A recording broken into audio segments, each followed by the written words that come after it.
आज खग्रास चंद्रग्रहण असल्यानं 8वं ज्योतिर्लिंग असलेल्या हिंगोलीच्या औंढा नागनाथ मंदिरामध्ये दर्शन सेवा बंद असणार आहे। चंद्रग्रहण सुरू झाल्यापासून ते चंद्रग्रहण संपेपर्यंत साधारणतः 3 वाजल्यापासून ते 7 वाजेपर्यंत औंढा नागनाथ मंदिरामध्ये भाविकांना दर्शन बंद असणार आहे। चंद्रग्रहण काळामध्ये शिवलिंगावर पांढरा ओला कपडा टाकून मंत्रोपचार आणि जप केला जाणार आहे। सायंकाळी 7 वाजल्यानंतर मंदिरात भक्तांना दर्शन घेता येणार आहे।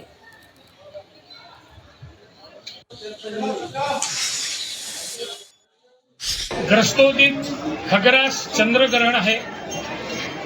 आपले ज्योतिर्लिंग 8वे ज्योतिर्लिंग औंढा नागनाथ येथे परंपरेनुसार त्या दिवशी ग्रहण स्पर्शापासून मोक्षापर्यंत साधारणतः दुपारी 3:20 पासून ते सायंकाळी 6:48 पर्यंत आपलं मंदिर दर्शनासाठी बंद असणार आहे। ग्रहण स्पर्श झाल्यानंतर देवाला पांढऱ्या वस्त्राने ओले पांढरे वस्त्र देवावरती झाकून त्या दिवशी ग्रहण समाप्तीपर्यंत जप आदी कार्य होणार आहे।